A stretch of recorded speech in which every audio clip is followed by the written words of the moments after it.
ஹரஹர நம பார்வதிபதே ஹரஹர மகாதேவா. தென்னாடுடைய சிவனே போற்றி, எந்நாட்டவர்க்கும் இறைவா போற்றி. மண்ணுலகதனை பிறவி மாசர எண்ணிய பொருளெல்லாம் எளிதில் முற்றுற கண்ணுதல் உடையதோர் களிற்று மாமுக பணவன் மலரடியே பணிந்து போற்றுவோம். எல்லா வல்ல இறை அருளையும் குருவருளையும் வணங்கி மகிழ்கிறேன். இந்த இணையத்தின் மூலமாக கலந்து கொண்டு இந்த பொங்கல் சிறப்பு செய்திகளை கேட்டுக்கொண்டிருக்கும் அனைத்து அன்பர்களுக்கும் பொங்கல் திருநாள் நல்வாழ்த்துக்களை தெரிவித்துக் கொள்கிறோம். இந்த பொங்கல் விழாவானது 4 நாட்களாக கொண்டாடப்படுகிறது.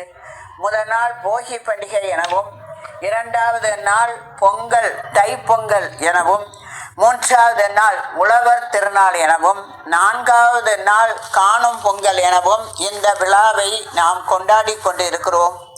போகி பண்டிகை என்று சொல்லுகின்ற பொழுது பழையனவற்றை எல்லாம் கழித்து புதியன புகுத்தல் என்று சொல்கிறோம். ஆனால் உண்மையிலே என்னவென்றால், அந்த பழையன என்ற குப்பைகள், பழைய துணிகள், டயர்கள் என்பதையெல்லாம் தீயிட்டு எரிப்பது என்பது அல்ல. அதுவும் வீட்டில் உள்ள கழிவுகளை நாம் மாற்றுவது என்பது பொருள். ஏன்னா இந்த மழை காரணங்களில் நிறைய நஞ்சு உடைய பூஞ்சைகள்லாம் வந்திருக்கும். அந்த நேரத்தில் அவற்றை எல்லாம் களைவது, நம்ம வீட்டில் இருக்கக்கூடிய பழைய துணிகள் குப்பைகளை எரித்து சாம்பலாக்குவது, இதையெல்லாம் விட முக்கியமானது என்னவென்றால் நம்முடைய மனதிலே உள்ள பொறாமை, கோபம் போன்ற தீய எண்ணங்களை நாம் எரிக்க வேண்டும்.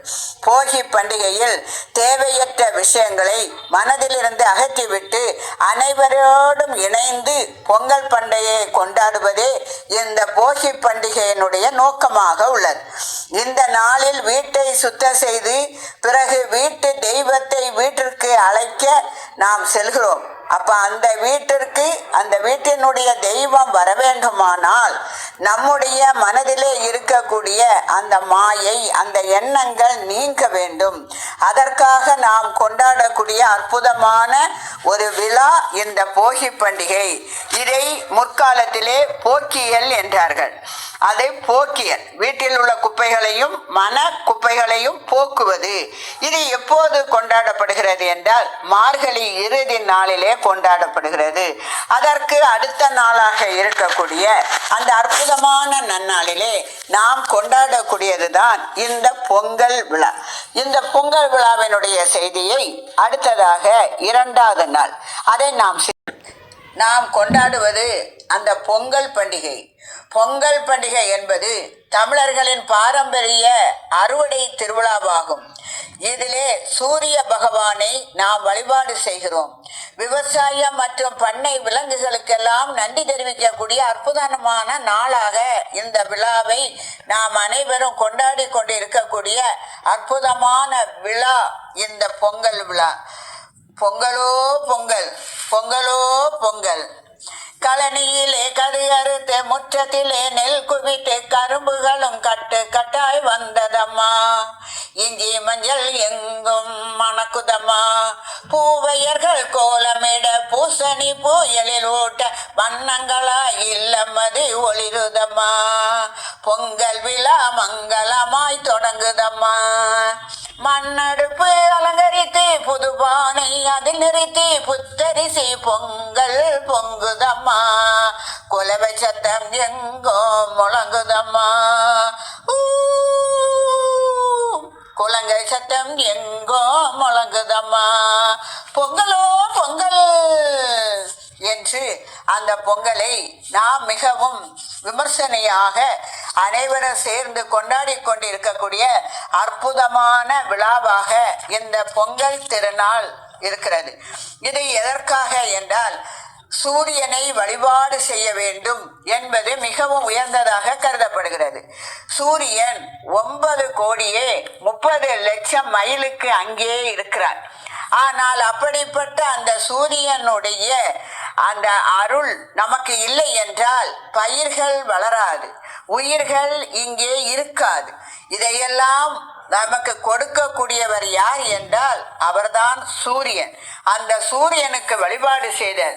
எவ்வாறு ஞானிகள் வெகு தொலைவிலே இருந்தாலும் தன்னுடைய சீடன் உயர்வான ஒரு நிலையை வர வேண்டும் என்று அவரை மனதிலே நினைத்து உயர்த்துவாரோ, அதுபோல வெகு தொலைவிலே இருக்கக்கூடிய சூரியன் நாம் நன்றாக வாழ வேண்டும் என்று நமக்காக ஒரு அருளை தருகிறது. இந்த சூரியனுடைய தோற்றம் அதை நாம் சொல்லும்போது எல்லா இடங்களிலும் இருந்தது என்னவென்றால் ஒரே இருட்டு. அந்த இருளின் நடுவிலே அதை வெடித்து கொண்டு பிரம்மா தோன்றினார். பிரம்மா தோன்றியவுடன் ஓம் என்ற ஓங்கார ஒலி தோன்றியது. அந்த ஓங்கார ஒலி பிரம்மா அந்த இருளை உடைத்ததன் மூலமாக கேட்ட ஓங்கார ஒலி. அந்த ஓங்கார ஒலியிலிருந்து அகர உகர மகரங்கள் தோன்றின.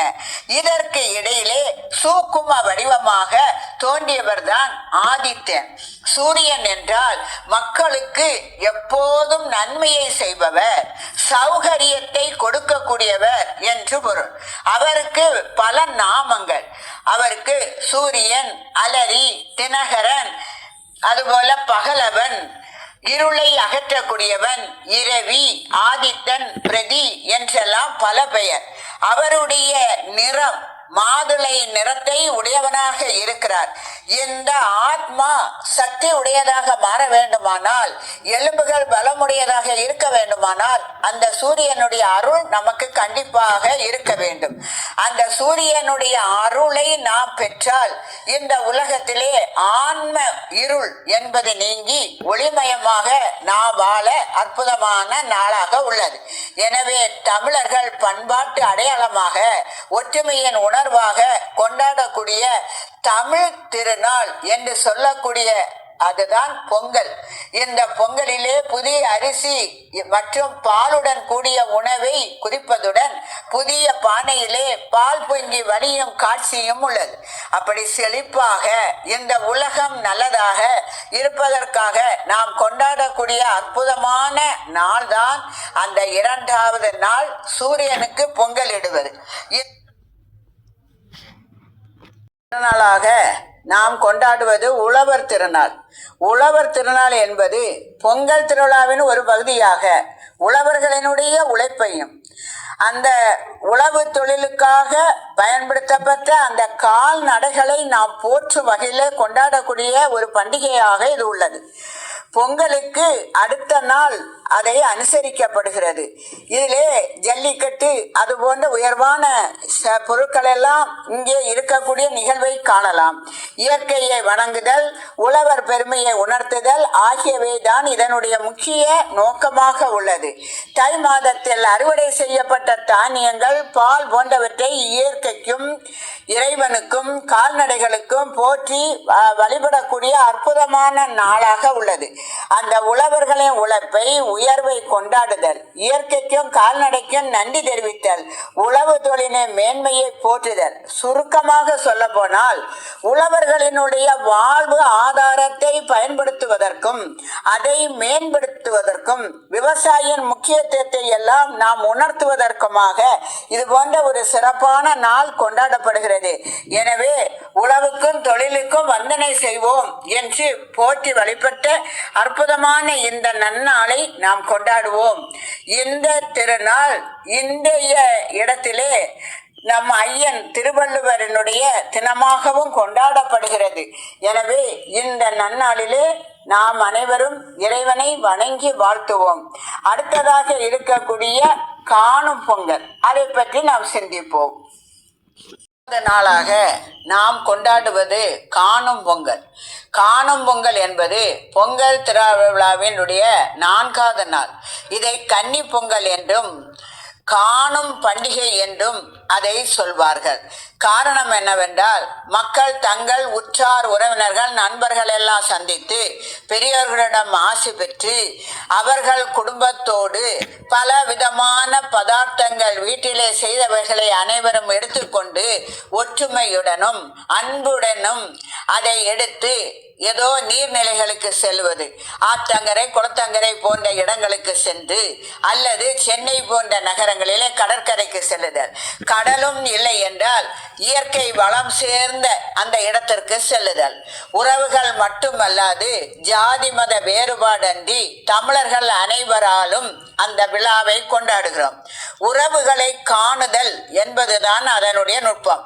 மக்கள் தங்கள் நண்பர்கள் யார், உறவினர்கள் யார் என்பதைவற்றெல்லாம் ஒருவருக்கொருவர் அறிமுகப்படுத்துதல் என்பது உயர்ந்தது.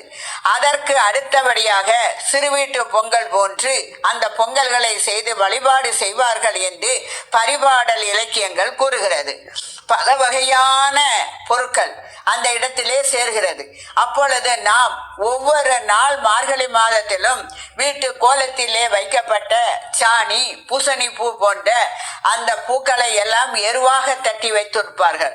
அந்த எருவை எல்லாம் அங்கே கொண்டு வந்து அதையும் விட்டு, அதன் பிறகு நீரிலே சூடம் ஏற்றி மலர்களை இட்டு அந்த நீர்நிலைகளை வழிபாடு செய்தல். அதன் பிறகாக பொது இடத்திலே அமர்ந்து எல்லோரும் மகிழ்ச்சியாக ஒவ்வொரு நாளும் தனித்தனி வீட்டுல டைனிங் டேபிள்ல அங்க இங்கன்னு சாப்பிட்டுட்டு இருந்த நாம் இன்று வெளியிலே அனைவரும் சேர்ந்து இருந்து அந்த உறவு, உணவு, உணர்வு இந்த மூன்றையும் உயர்வுபடுத்தக்கூடிய ஒரு அற்புதமான நாளாக நாம் கொண்டாடக்கூடியது தான் இது. அதற்கு அடுத்தபடியாக கிராமங்களில் உள்ள மக்கள் அந்த உணவுகளை அனைவருக்கும் பங்கு போட்டு கொடுத்து மகிழ்ச்சியாக இருப்பதையும், குழந்தைகள் அங்கே விளையாடி மகிழ்வதையெல்லாம் பல இடங்களில் நாம் கண்டு ரசிக்கலாம். இயந்திர வாழ்க்கையிலே வாழ்ந்து இருந்த நாம் அதிலிருந்து விடுபடவும், குடும்ப ஒற்றுமைகள், நண்பர்களிடம் இருக்கக்கூடிய அன்புகள் இதையெல்லாம் உயர்த்தி கொள்ள, பெரியவர்களிடம் ஆசீர் பெற, இதற்கெல்லாம் நமக்கு கொடுக்கப்பட்ட அற்புதமான உயர்வான மன நிம்மதியையும் சந்தோஷத்தையும் தரக்கூடிய நாளாக இந்த விழா கொண்டாடப்படுகிறது. பொங்கல் என்பது வெறும் கொண்டாட்டம் மட்டுமல்ல, இயற்கையை மதித்தல், இயற்கையோடு வாழ்தல், இயற்கை நமக்கு கொடுத்ததை போற்றுதல், உழைப்பின் மகத்துவத்தை போற்றுதல், சமூக ஒற்றுமையை நிலைநாட்டுதல், இப்படிப்பட்ட அற்புதமான தமிழர்களின் பண்பாடை எடுத்து கூறக்கூடிய அற்புதமான விழாவாக உள்ளது. இந்த நாளிலே நாம் அனைவரும் சூரிய பகவானையும் நம்முடைய பெரியவர்களையும் உற்றார் உறவுகளையும் மதித்து போற்றி வணங்கி வாழ்வில் வாழ்வாங்கு வாழ வேண்டும். அதற்கு எல்லா வல்ல இறையருளும் குருவருளும் துணையாக இருக்க வேண்டும் என்று அந்த இறைவனை பிரார்த்தனை செய்வோமாக. பொங்கல் வாழ்த்துக்களை மீண்டும் மீண்டும் தெரிவித்து நிறைவு செய்கிறோம். திருச்சிற்றம்பலம். கைலாய பரம்பரையில் சிவஞான போத நெறி காட்டும் என்னை பயிர்வாமே கண்டான் சன்னதிக்கு ஞான பானுவாகி குயிலாரும் புடைய திருவாவடுதுறை வாழ் குரு நமச்சிவாய தேவன் சைலாதி மரபுடியன் திருமரபு நீடுடே தலைகமாதோ. திருச்சிற்றம்பலம்.